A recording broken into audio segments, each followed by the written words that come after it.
Good morning, and welcome to worship this morning, especially those who are here in person or joining us online for the first time.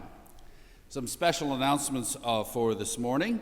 A big thank you to all the people that were here for our spring cleanup. I think there were about 25 to 30 people here yesterday morning, and that large pile of mulch was gone in about an hour and 15 minutes. So thank you for all who helped with that.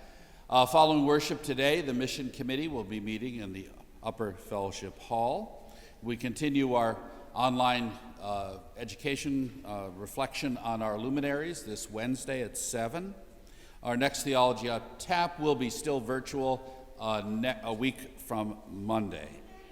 Today we begin as well junior church, and we'll be starting with the children's sermon so they have enough time to do what they need to do. So we'd ask the children to come forward now.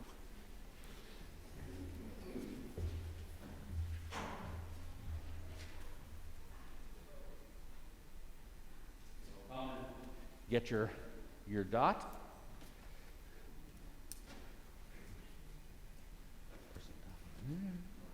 Dot over there.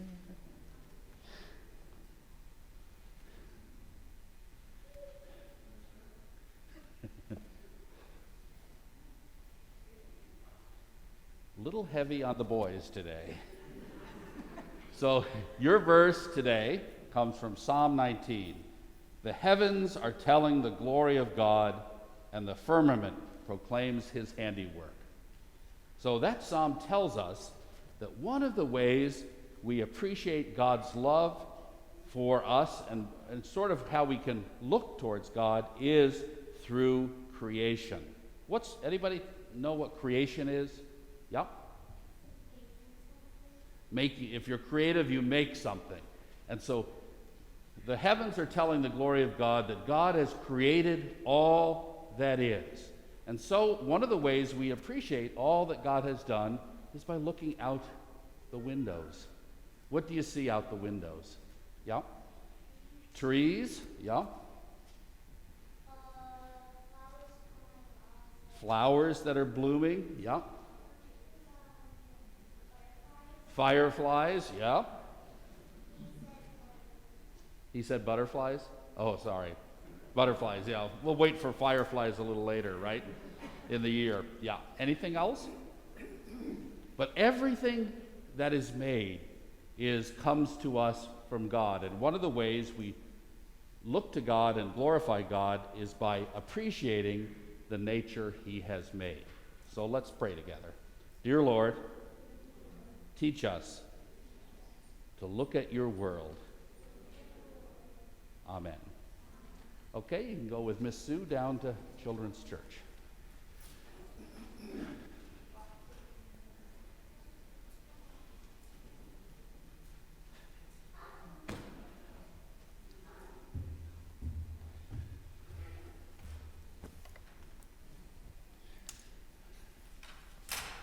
May we join in our call to worship. When Jesus speaks, our hearts burn within us. Beloved, we are God's children now. When Christ is revealed, we will be like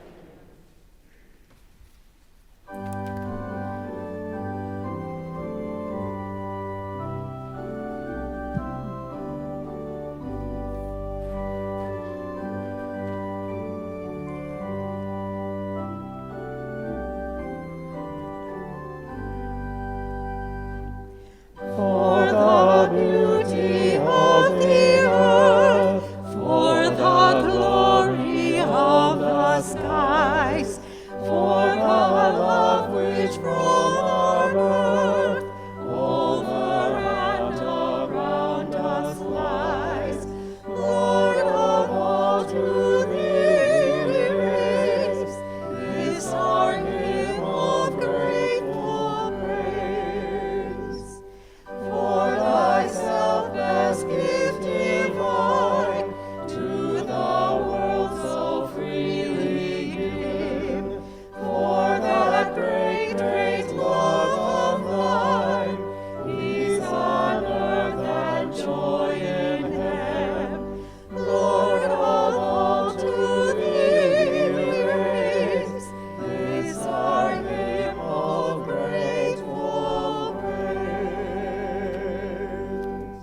Let us pray.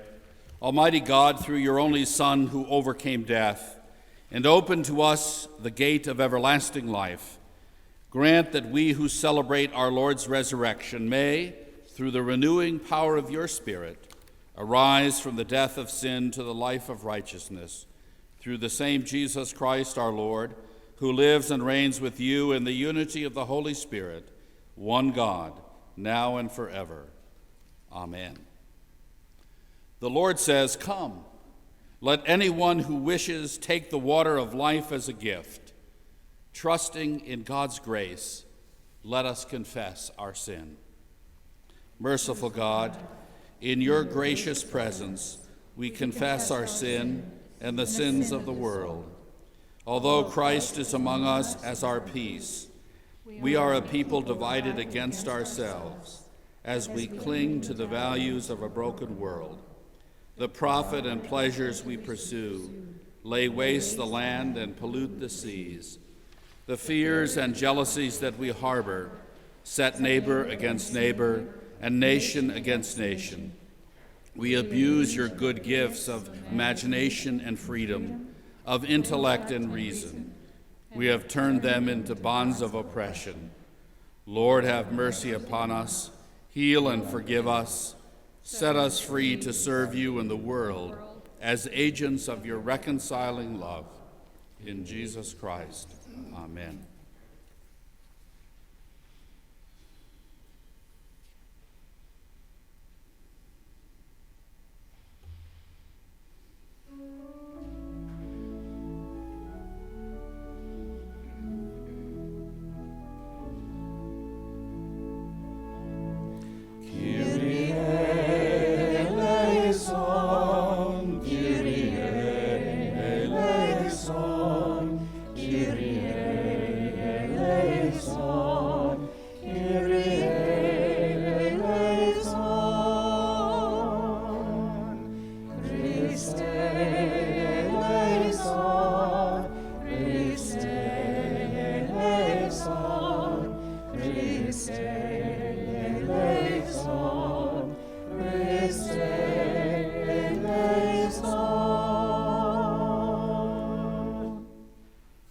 The grace of the Lord Jesus Christ be with all the saints. In the name of Jesus Christ, we are forgiven. Thanks be to God. Amen.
Mentes hominum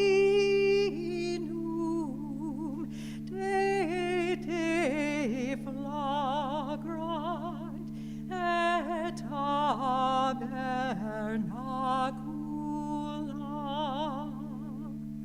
animarum eorum vires ipsarum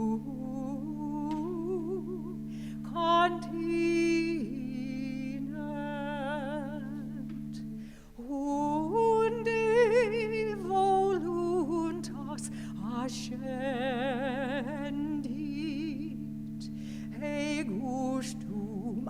anime tribuit,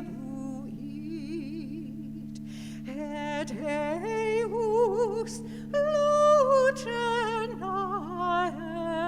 est desiderium,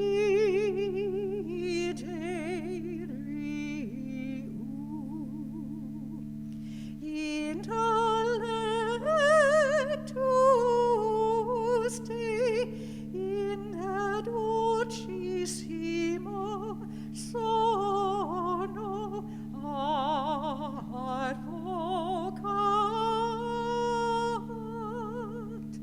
ac edificat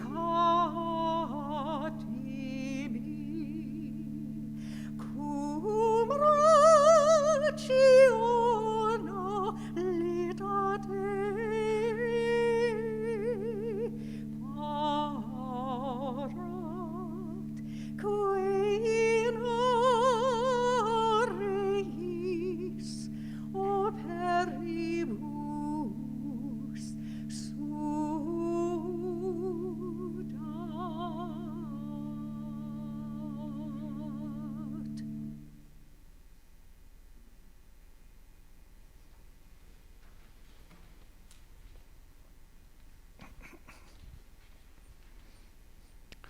Let us pray for illumination of the Word. Gracious God, may the light of your Word shine brightly in our hearts and minds this day and evermore. The Old Testament lesson is from Job chapter 12, verses 7 through 12. But ask the animals, and they will teach you, the birds of the air, and they will teach you. Ask the plants of the earth, and they will teach you, and the fish of the sea will declare to you. Who among all these does not know that the hand of the Lord has done this? In his hand is the life of every living thing and the breath of every human being. Does not the ear test words as the palate tests foods? Is wisdom with the aged and understanding in length of days? Our psalm today is Psalm 19. The heavens are telling the glory of God, and the firmament proclaims his handiwork. Day to day pours forth speech, and night to night declares knowledge. There is no speech, nor are there words. Their voice is not heard. Yet their voice goes out through all the earth, and their words to the end of the world. In the heavens he has set a tent for the sun, which comes out like a bridegroom from his wedding canopy, and like a strong man runs its course with joy. Its rising is from the end of the heavens, and its circuit to the end of them, and nothing is hidden from its heat. The law of the Lord is perfect, reviving the soul. The decrees of the Lord are sure, making wise the simple. The precepts of the Lord are right, rejoicing the heart. The commandment of the Lord is clear, enlightening the eyes. The fear of the Lord is pure, enduring forever. The ordinances of the Lord are true and righteous altogether. More to be desired are they than gold, even much fine gold, sweeter than honey and drippings of the honeycomb. Moreover, by them is your servant warned, and keeping them there is great reward. But who can detect their errors? Clear me from hidden faults. Keep back your servant also from the insolent. Do not let them have dominion over me. Then I shall be blameless and innocent of great transgression. Let the words of my mouth and the meditation of my heart be acceptable to you, O Lord, my rock and my redeemer.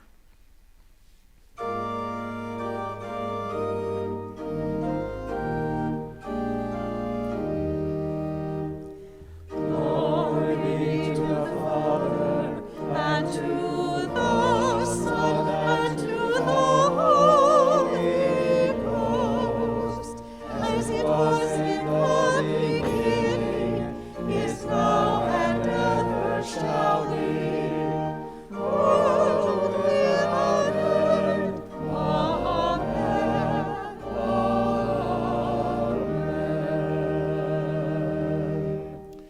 Our New Testament lesson is from the book of Romans, the first chapter. For the wrath of God is revealed from heaven against all ungodliness and wickedness of those who by their wickedness suppress the truth. For what can be known about God is plain to them, because God has shown it to them. Ever since the creation of the world, his eternal power and divine nature, invisible though they are, have been understood and seen through the things he has made, so they are without excuse. For though they knew God, they did not honor him as God or give thanks to him, but they became futile in their thinking, and their senseless minds were darkened. Claiming to be wise, they become fools, and they exchange the glory of the immortal God for images resembling a mortal human being, or birds, or four-footed animals, or reptiles. Here ends the lesson. Our text comes from the psalm, "The heavens are telling the glory of God, and the firmament proclaims his handiwork." Let us pray. Eternal God, be with us now as we ponder the meaning of these words, that together we might seek new understandings for our lives. In your name we pray. Amen. Throughout much of Christian history, the followers of Jesus have understood there to be two great paths to knowledge about God. Of course, the book of Scripture, the Bible, was the primary authority for learning about God's plan for humankind. But theologians and average Christians also looked to what was called the book of nature.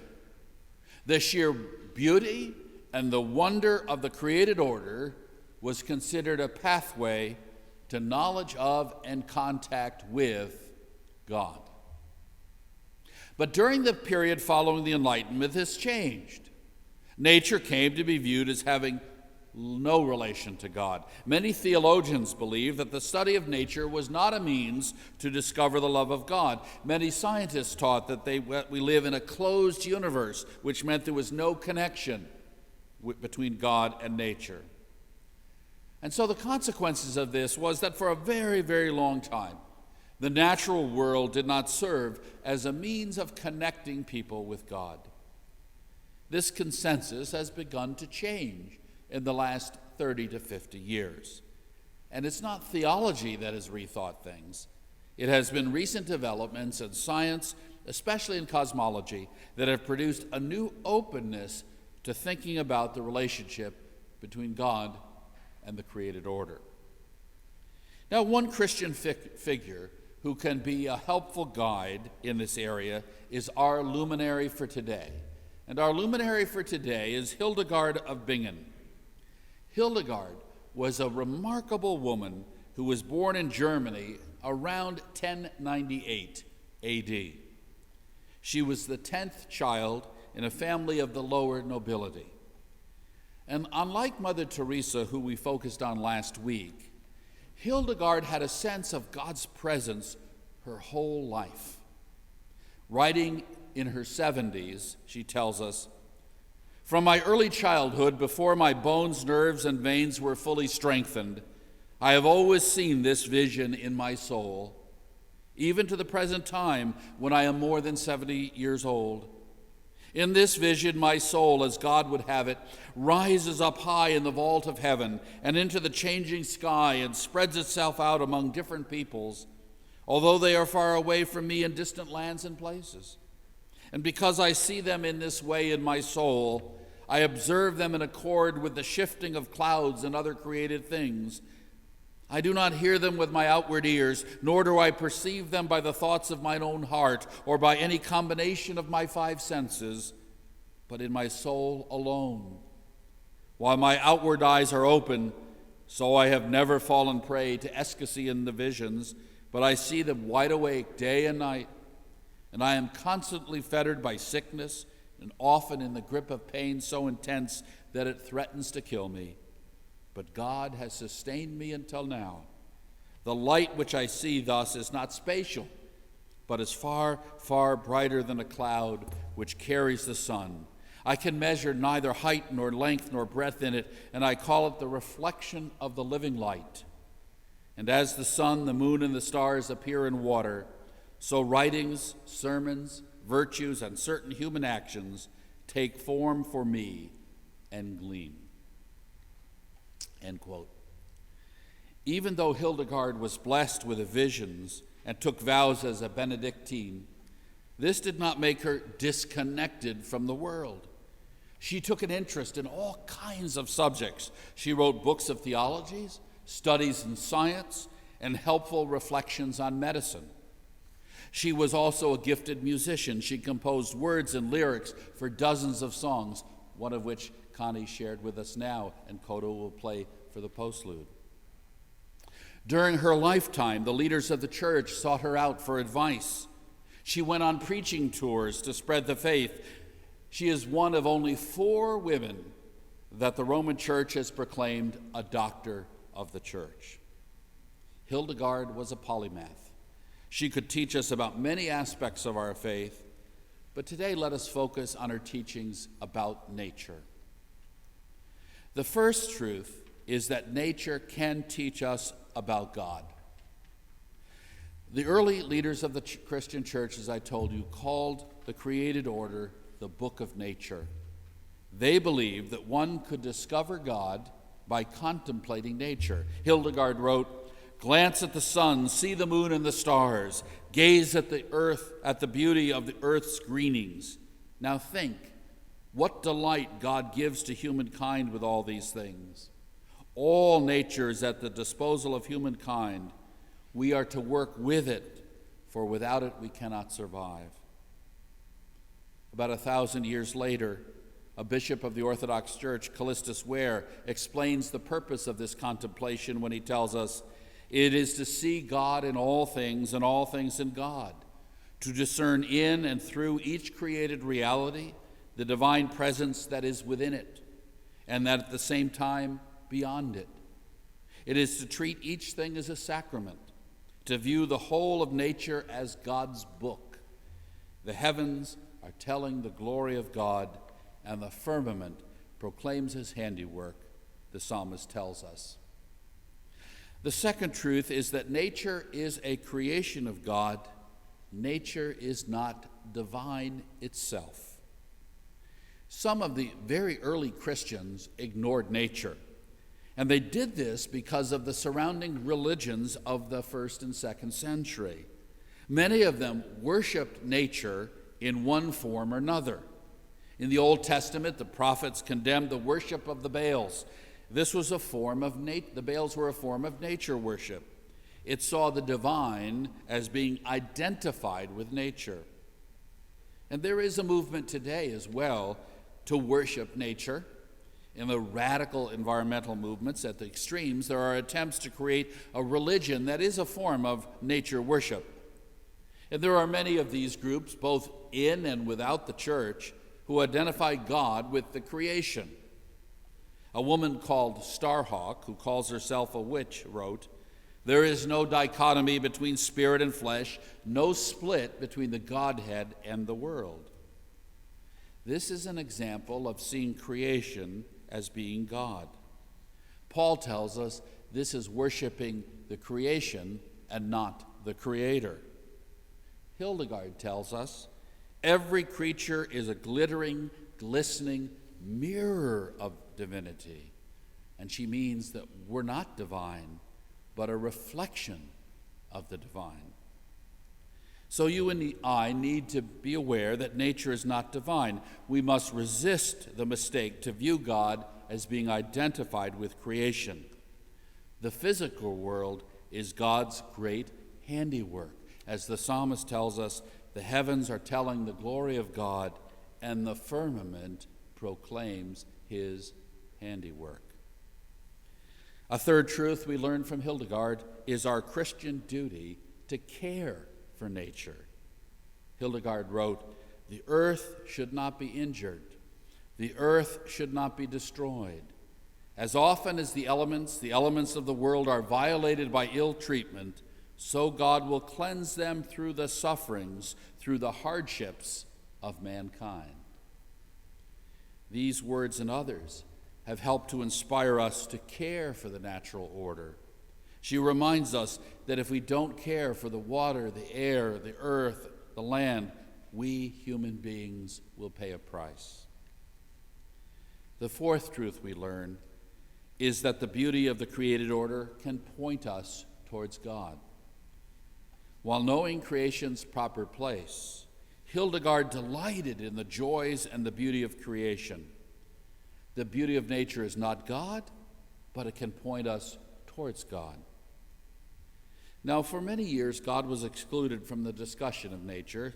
Science, many believe, provided all the answers that were needed on its own. Yet science has begun to change. The experience of the beauty of the order of nature has begun to make some scientists ask the question of God. John Polkinghorne was a physicist at Queen's College at Cambridge University in England. In a lecture he gave in Connecticut, he said, "In both the intelligibility of the world and the finely tuned fruitfulness of the world, we see insights arising from science, but calling for some explanation and understanding, which by its very nature will go beyond what science itself can provide. I think that suggests the insufficiency of a merely scientific view of the world. In fact, I think we're living in an age where there's a great revival of natural theology taking place. The revival of natural theology is taking place not on the whole among the theologians, who rather lost their nerve in that area, but among scientists. And not just among pious scientists like myself, but among scientists who have no particular time for or understanding of conventional religion. Nevertheless, many agnostic scientists feel that the rational beauty and the finely tuned fruitfulness of the world suggest that there is some intelligence or purpose beyond the universe. In other words, the beauty and the order found in the study of the natural world points beyond itself. It causes the intellect to ask the question of God. Now, I believe that the beauty of the created order can not only point beyond itself towards God, but it also can become a point of contact with God Himself. While I was in seminary, my first year in seminary, I did a field education year at Clark Summit Church in Pennsylvania. And in that church, there was a Girl Scout troop located there that was led by 3 women of that church. On Columbus Day weekend that year, they took their girls on an overnight outing. After dinner had been prepared and eaten, the women were in 3 different places as the sun went down. It was one of those beautiful red sunsets that all of us would agree are of great beauty. Now, these 3 women recognized the beauty of the sunset, but all 3 of them experienced something more. Each one, in their own way, knew that God was present with them. They each had an intense experience of God's love and grace. In the experience of the beauty of the world, they found the presence of God, and their faith was strengthened. The beauty found in the created order can be a pathway to God if we pay attention. The beauty is all around us. It is present in the changing of seasons. It is present in panoramic landscapes. We can pay attention to it if we're boating or on a lake or a river, birding or hunting. We can find awe and wonder looking at the animals at the zoo.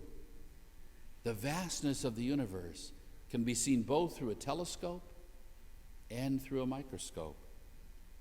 The beauty of nature is all around us, but we don't often pay attention to it. Children sometimes recognize the wonders of nature because it's new to them, but we adults sometimes become blind. So I would suggest, when you look outside today, with the weather that is today, this afternoon, if you're able, go somewhere. Go take a walk at Hunter Creek or Bonds Lake or around the falls. Take some time to rekindle the sense of awe at the created order. Hildegard of Bingen can be an example for us. She summons Christians to the study of nature. She calls on us to pay attention to the created order. We aren't to worship nature, but rather pay attention to its beauty. For if we experience the wonder of nature, it can lead us into the presence of our Creator, but only if we pay attention. Hildegard tells us, all of creation is a song of praise to God. The heavens are telling the glory of God, and the firmament proclaims his handiwork. Let us pray. Eternal God, we give you thanks for the created order that surrounds us, for the beauty and wonder that we often do not see. Call us back again and again to ponder and be thankful and open our spirits to your presence. In your name we pray. Amen.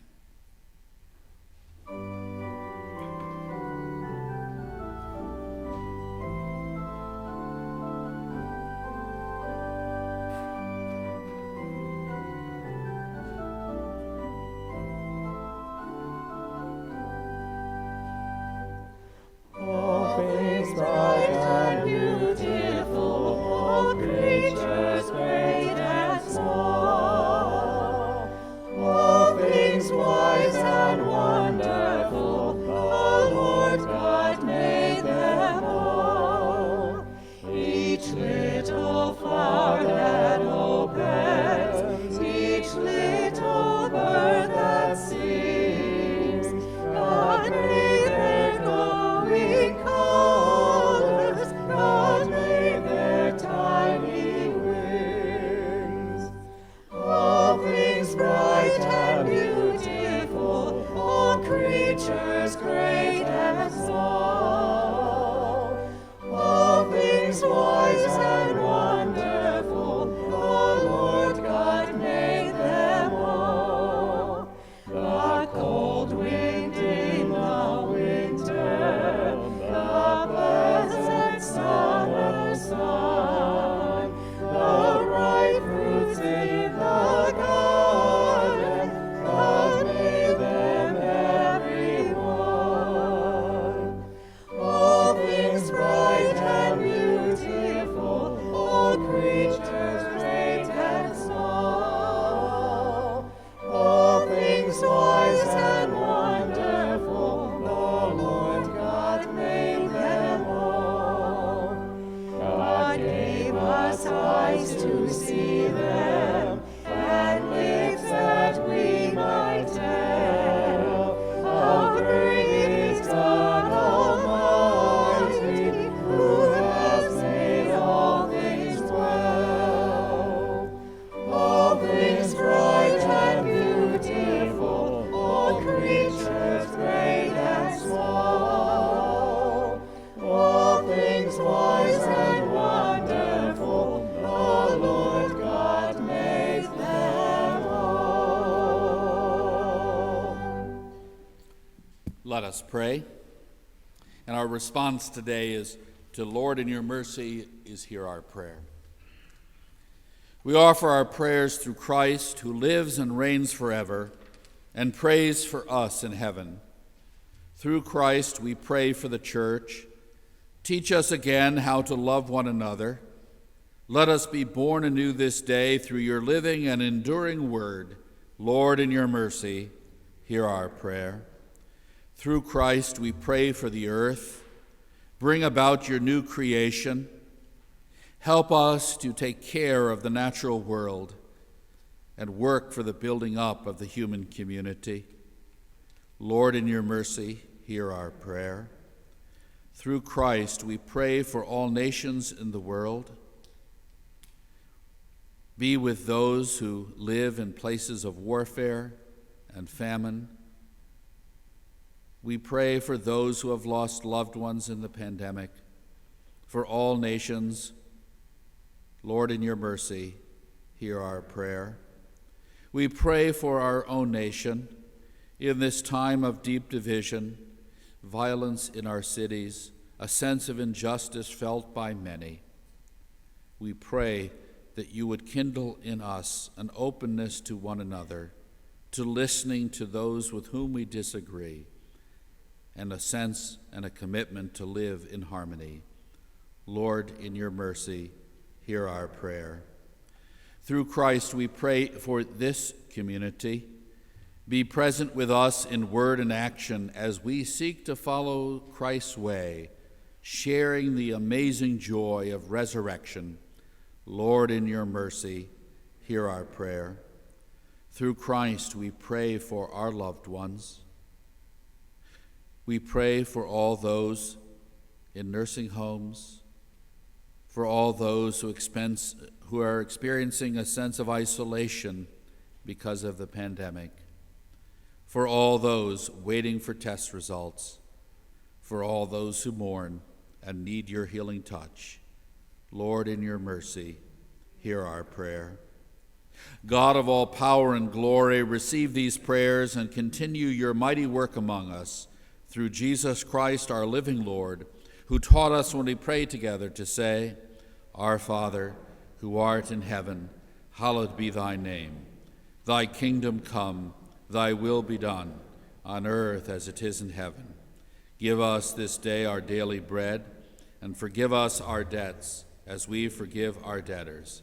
And lead us not into temptation, but deliver us from evil. For thine is the kingdom, and the power, and the glory forever. Amen.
May the peace of the Lord Jesus Christ go with you wherever he may send you.